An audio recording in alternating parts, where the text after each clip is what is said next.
আসসালামু আলাইকুম।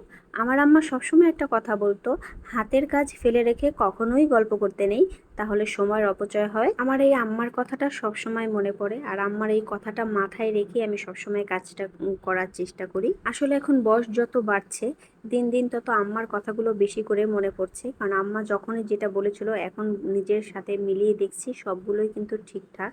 আজ আমার ছেলেটার পরীক্ষা, তো সকালবেলায় ও ঘুম থেকে উঠে ওকে নাস্তা বানিয়ে খাইয়ে ওকে স্কুলে পাঠিয়ে দিয়ে তারপরে কিন্তু আমি কাজ শুরু করে দিয়েছি সংসারের। এরই মাঝে আমার কিন্তু ভাত রান্নাটাও হয়ে গেছে, শুধু তরকারি রান্না করাটা বাকি। তার আগে আমি ঘর মুছে গোসলটা সেরে এসেছি। আমার কাছে মনে হয় ঘর মোছা আর গোসল করা এই দুটো জিনিস যদি যত তাড়াতাড়ি সারা যায়, তত তাড়াতাড়ি কিন্তু বারোয়ানি কাজ কিন্তু শেষ হয়ে যায়। আপনারা এই তরকারিটার নাম কে কি বলেন আমি জানি না, কোনো কোনো দেশে কচুরমুখী বা গাটি তরকারি এটাও বলে থাকে। তো যাই হোক, এটা দিয়ে আমি মাছ দিয়ে রান্না করব, তাও বাটা মাছ দিয়ে। আর আপনারা তো সবাই কম বেশি জানেন যে আমার বাসায় কিন্তু ওরকমভাবে তরি তরকারি বা মাছ খাওয়া হয় না, কারণ আমার ছেলেমেয়েরা অত বেশি এটা খায় না, শুধু একটু ওদের মাংস হলেই হয়ে যায়। যদিও চেষ্টা করি, অনেক চেষ্টা করি যে ওদেরকে এই মাছের তরকারি বা সবজিটা খাওয়ানো, তারপর ওরা কেন যেন এটা খেতে চায় না। তাই যেটাই রান্না করি অল্প একটু রান্না করলেই কিন্তু আমার হয়ে যায়।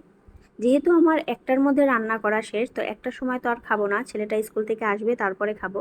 তার আগে একটু আম কেটে নিচ্ছি, মা মেয়ে একটু আম খেয়ে নেই। এই দুপুর 12:30 থেকে একটা, এই সময়টা হালকা কিন্তু একটা খিদে লাগে কম বেশি সবারই।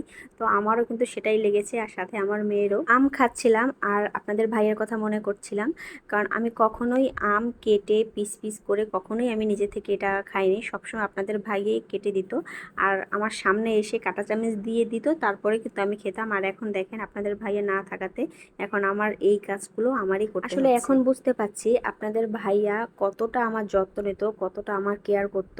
এই যে আমটা কেটে দিত সামনে বসে, এখন আমার এইটা কিন্তু নিজেরই কাটতে হচ্ছে। যদিও আমার কোনো কিছু ফল কেটে টেটে তারপরে যে খাবো, আমার এরকম কেন যেন খেতে ইচ্ছা করছিল না বা করে না। সবসময় আপনার ভাইয়া কেটে দিত যে কোনো ফল বা কাঁঠাল যাই হোক না কেন। তো আজকের ভিডিওটা এই পর্যন্তই। আল্লাহ হাফেজ, আসসালামু আলাইকুম।